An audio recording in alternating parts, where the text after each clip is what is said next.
Good evening. My name is James Wanjeri, Advocate of the High Court. I sit here representing my client, Mr. Boniface Mwangi, who earlier this afternoon was arrested by the police. On my left is his wife, Njeri Mwangi, and on my right is Mama Evans Kiratu. Mama Evans lost her son, who was shot using a tear gas canister. Now, a letter was presented to state departments, including Parliament, the National Police Service, the Kenya National Commission of Human Rights, and the Office of the President. This letter was received by all these offices. And if you look at this letter, it stated, and it was giving a notice of a march that will be happening today at 11 a.m. And it says, we'd like to notify you that at 11 a.m. on Thursday, we have invited all Kenyans to present a petition to the Office of the President at Harambee House to demand justice for our fallen heroes. We shall then proceed to Parliament to lay flowers in memory of our brothers and sisters. We will carry flowers, photos of the heroes, and our national flag. We will convene at Kimathi Street, then march through Moi Avenue to Harambee Avenue, where we will present the petition before proceeding to Parliament Road to lay the flowers. We look forward to being provided with police protection. Now, this letter was received by the police. Unfortunately, earlier today, instead of the police providing the protection, instead of the police coming to guide the protesters, what we saw earlier today is that tear gas was used, ammunition was used against these same protesters. Now, Mr. Boniface Mwangi is being held at the Kamukunji police station. What is this charge? Causing disturbance and incitement. Yet, the reason he was going to the street was laid out and it was given to the government. He has followed the law with regards to what he needed to do. And he's not the only one who's behind bars. Evans Kiratu's auntie and uncle are also at Central Police Station. And his uncle is actually injured because in the course of being arrested, the police injured him. Article 37 of the Constitution is not a suggestion. Our Constitution is not a suggestion. It is very clear that every person has a right, peaceably and unarmed, to protest, to assemble in whatever place they need to.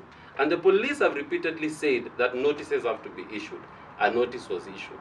Why are they behind bars? That is a question we're here to ask. And as you've seen, it was very clear that a petition was going to be presented to Parliament and to the Office of the President. They were stopped from carrying out that constitutional duty. And when you hear what the President has been saying, yesterday the President was very clear. Those who have been arrested will be released.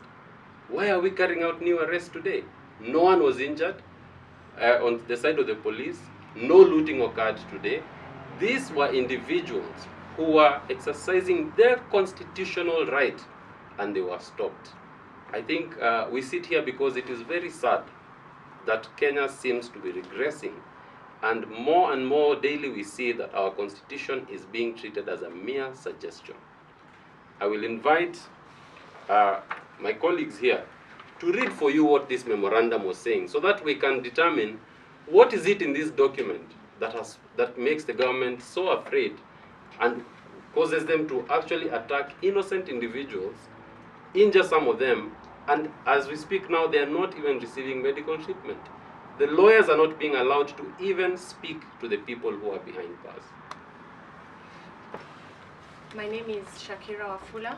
I'm an active citizen, and I'm going to read the People's Memorandum to the Office of the President on behalf of the families of victims of police killings.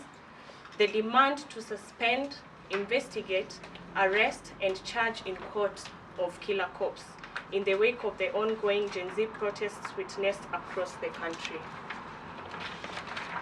We, the Gen Z, representing the nation of Kenya, and people across all generations on this day, 25th of July 2024, being the 1-month anniversary since the senseless killing of young Kenyans when they occupied Parliament, do hereby petition the President William Samoei Ruto as following. We are shocked by the 60 killings of young Kenyans by police officers in the ongoing peaceful protests across the country, affirming that protests, demonstrations, and picketing are our guarantees under Article 37 of the Constitution of Kenya, 2010. Remembering that the protesters have time and again reiterated that they are peaceful and only exercising their rights and freedoms. Acknowledging the high costs of living and challenging economic hardships that Kenyans, particularly Gen Zs, are experiencing. We are perturbed by the lack of participation of Kenyans, particularly the Gen Zs, in key decisions affecting the country, including the finance bill and cabinet appointments. We are committed to bring change and fully participate in Kenya's democratic and governance process, and concerned that despite making available evidence of police excesses during the protests through various social media platforms, no action has been reported to have been taken against the rogue officers. We are united as one tribeless, partyless, leaderless, and fearless organic group with a following across the country. The petition goes on to give the following observations to President Ruto. 1. Kenyans, led by Gen Zs, have come out in their millions to exercise their constitutional right to protest against the finance bill and other issues affecting the country all over. 2. According to various reports and records, 60 Kenyans have lost their lives through police actions during the peaceful protests across the country. 3. According to preliminary investigations, including postmortems, there is clear and visible evidence of shootings of innocent protesters. 4. Further, other postmortem reports indicate the use of blunt force trauma as a cause of death. 5. IPOA is mandated by law to offer oversight of the police and in the event of any excesses to deal with rogue officers. 6. To date, we have seen no action taken by IPOA or any other institution indicating either suspension, arrest, or charging the said killer officers in courts. 7. As peaceful protesters, we have also noted a pattern of attempts to profile our fallen comrades as criminals without adducing any evidence. 8. In our resolve, we commit to continue with our right to protest and hereby demand action by the Office of the President to avert further killings. And 9. Continued failure by Office of the President to take action against rogue officers through the relevant institutions will be construed to mean police are violating protesters' rights, including killing them with the President's approval. Comrades Power. Power. Comrades Ria. Ria. Comrades Ziggy Zaga. Ziggy Zaga. To the administration, we as the Gen Z movement have the following demands. With the above in mind, we hereby make these following demands. 1. That the Office of the President immediately issues a status report to Kenyans on the state of investigations of the 60 killings of our comrades in the recent protests. 2. That the Office of the President immediately confirms and shares with the public the official number, names, and details of comrades killed in the recent protests. 3. That the Office of the President immediately directs all relevant institutions, including but not limited to IPOA, IAU, DCI, and ODPP, to collect evidence in the next 7 days of police excesses shared by Kenyans, particularly the Gen Zs on social medias. Comrade Power. Power. That the Office of the President immediately calls for the suspension of all officers highlighted in the social media using excessive force pending finalization of investigations, comrades, power. That once investigations are complete, the office of the president immediately causes the arrest and charging in court of all rogue police officers for the murder and assault of protesters and journalists. Comrades, power. 6, that the office of the president further calls for the resignation of officers in command, including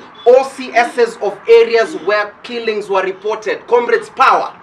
Resign. Last but not least, our 7th demand is that the office of the president immediately issues stern warnings against any officer who will be found using excessive force in dealing with peaceful protesters. Comrades, power. Comrades, Ria.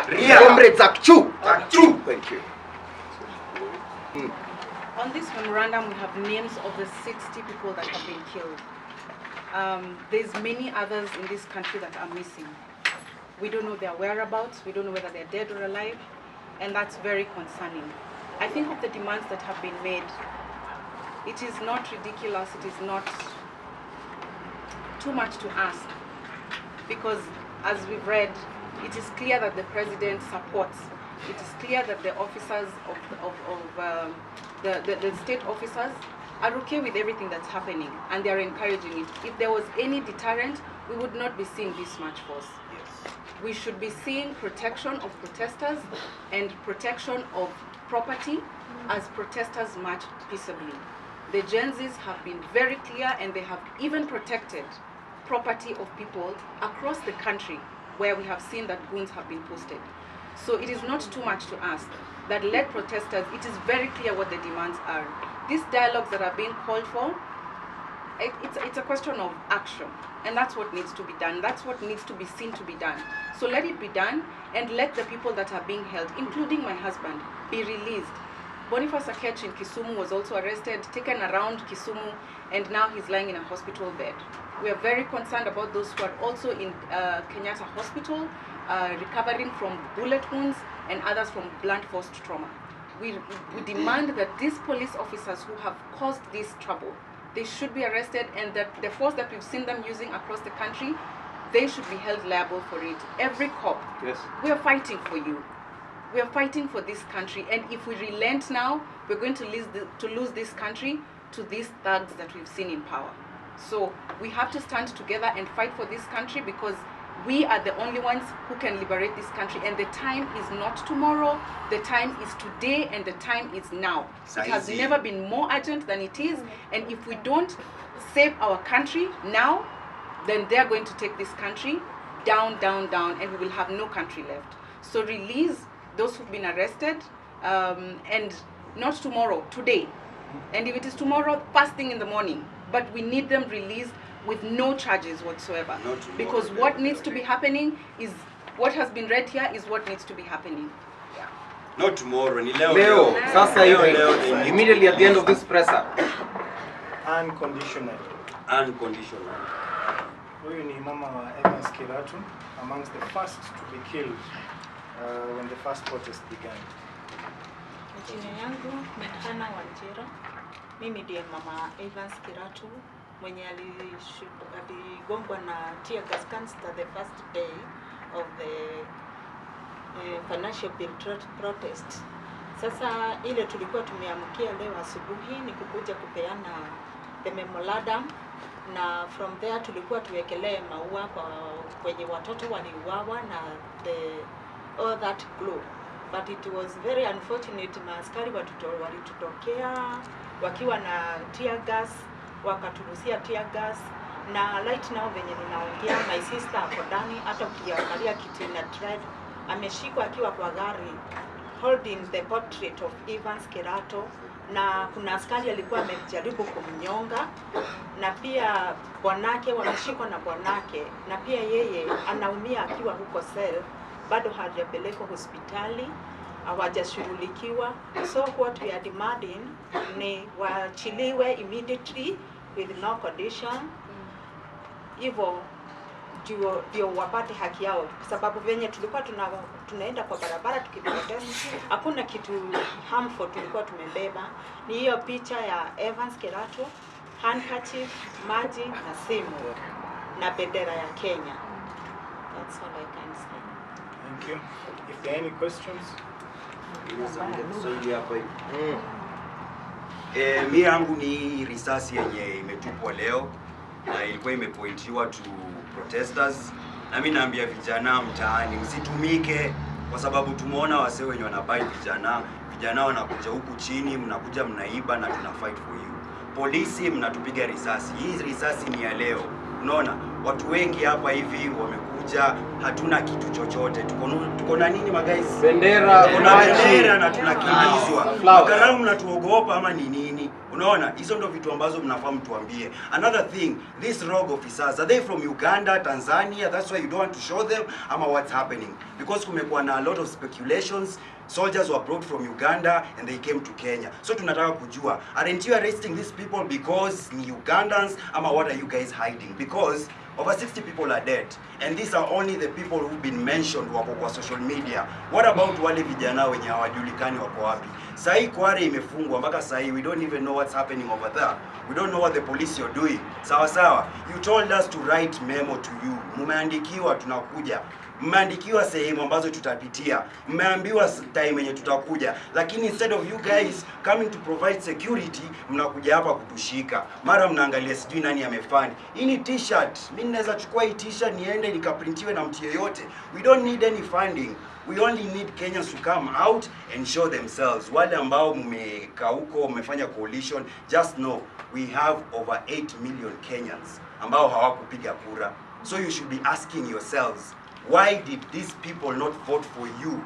Either Ruto or Raila. Why didn't we vote for you? Ask yourselves. It's not about nusu mkate sahi mmepata sasa mmetulia. Ask yourself, those 8 million Kenyans wako wapi? Na mavijana, tuchukue ID, mavijana, civic education, we need to understand MCA kazi yake ni gani, MP kazi yake ni gani. All these CSs tunafaa kujua kazi zao ni gani. That is what I can say for now. Mimi naitwa Yasa. And one thing we just want to communicate very clearly, that we are rejecting, absolutely rejecting that cabinet that has been proposed. Yes. And we are telling the members of parliament, Reject. those names will come to you. The way the finance bill came to you. You must reject. Reject the cabinet, all of them. Tumekataa. And we are saying in one voice, Yes. that sisi wa Kenya tumekataa serikali ya nusu mkate. We don't accept it. Yes. And we are going to mobilize the people to come out clearly and openly to reject that cabinet. Kwanza hiyo ofisi ya sijui the first lady and the second lady imerudishwa. So mnatucheza, the bill imepita ama imepunguzwa. Any question from members to anyone? Na press freedom must be guaranteed also. Yeah. No question? So we'll just sign one or two of these so that it's official. So let's just... Comrades power! Power! Comrades power! Power! Comrades Viva! Viva! Sign amongst one copy. Oh, I start. Yeah, we are just signing one. Let's be. Sign. This is it's just sign.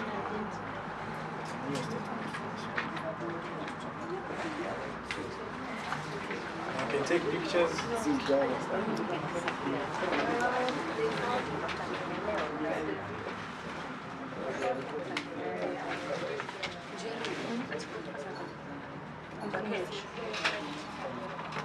Unconditional release of all our comrades across the country. Kabisa.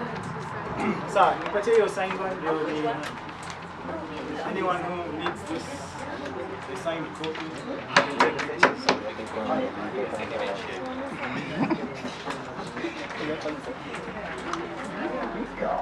Thank you guys also. I just want to thank you because you guys give us voice and help us connect across the country. So I really just want to appreciate your work. Yeah, thanks guys. Na media freedom tuko na nyinyi bwana. Hata nyinyi musikimie. Stop police brutality. Piga pamoja hii maandamano. Stop police brutality to everyone, protesters, journalists, kila mtu. Families, Imagine, even you have it, huh? Okay, thank you. Na Hanifa ako hapa kwa amejificha.